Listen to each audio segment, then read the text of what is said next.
एकीकृत खेती से कम समय में अधिक मुनाफा कमाया जा सकता है।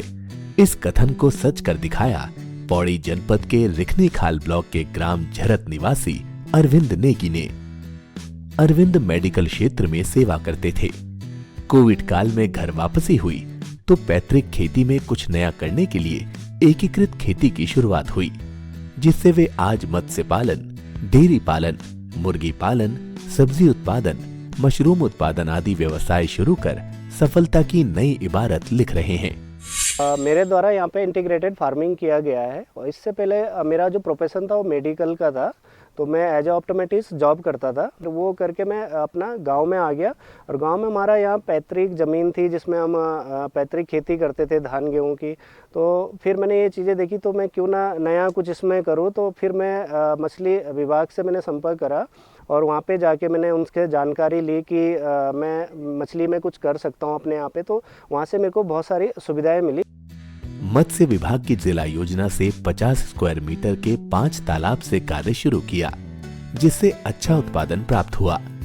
इसके बाद अलग अलग योजनाओं का लाभ लेते हुए कई तालाबों का निर्माण कर डाला। जिला योजना से मैंने यहाँ पे मेरे द्वारा 50 स्क्वायर मीटर के 5 तालाब बनाए गए और 200 स्क्वायर मीटर का एक तालाब बनाया गया जो जिसमें आधा अंश मनरेगा का भी था।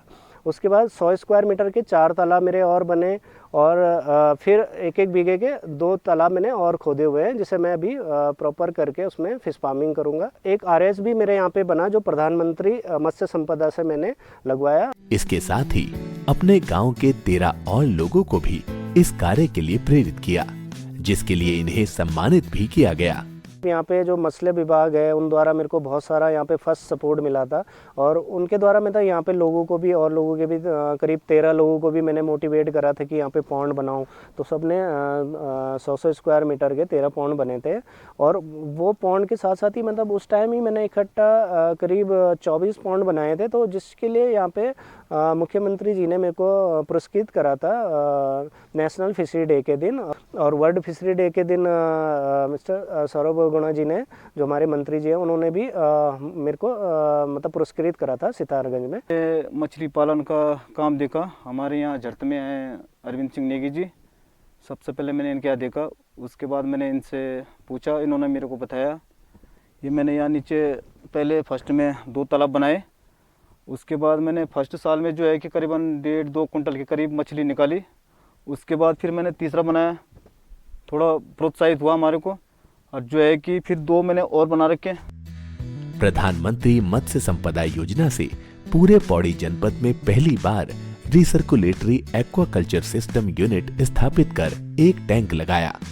आरएस प्रणाली का फायदा बताते हुए अरविंद कहते हैं कि इससे कम जगह में ज्यादा उत्पादन प्राप्त कर सकते हैं।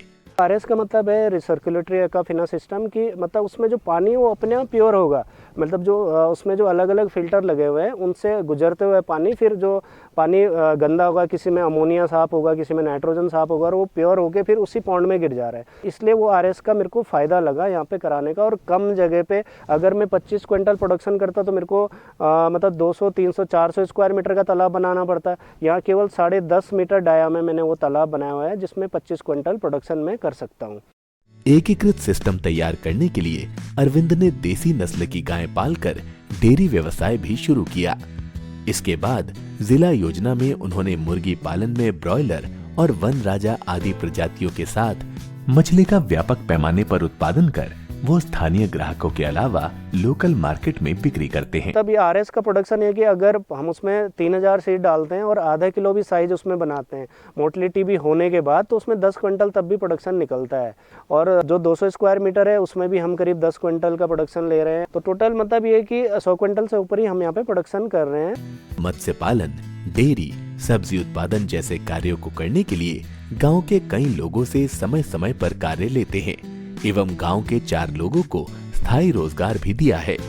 कृषि उत्पादन के संग्रहण और सुरक्षित प्रसंस्करण की उचित व्यवस्था होने पर कृषि उत्पादन की हानि को कम करने में सफल हुए हैं। वर्तमान में जो अरविंद नेगी हैं वो मछली के साथ साथ मशरूम उत्पादन का काम, मुर्गी पालन का काम और प्रधानमंत्री मत्स्य संपदा योजना के तहत उनको हमने एक लघु आरएस यूनिट भी दी है।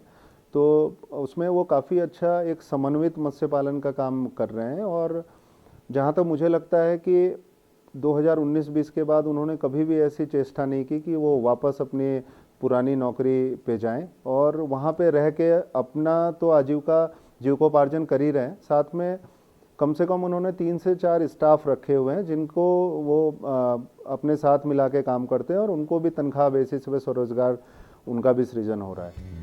पलायन बेरोजगारी की विकराल समस्या का हल खोजती एकीकृत कृषि की सफलता की मिसाल बन रहे अरविंद युवा शक्ति को प्रेरित करते हुए कहते हैं कि हम पहाड़ के अपने गांव की उपजाऊ भूमि में ही सब कुछ हासिल कर सकते हैं। लाभकारी व्यवसाय से आजीविका में सुधार और क्षेत्र के विकास के साथ साथ राज्य का कल्याण संभव है।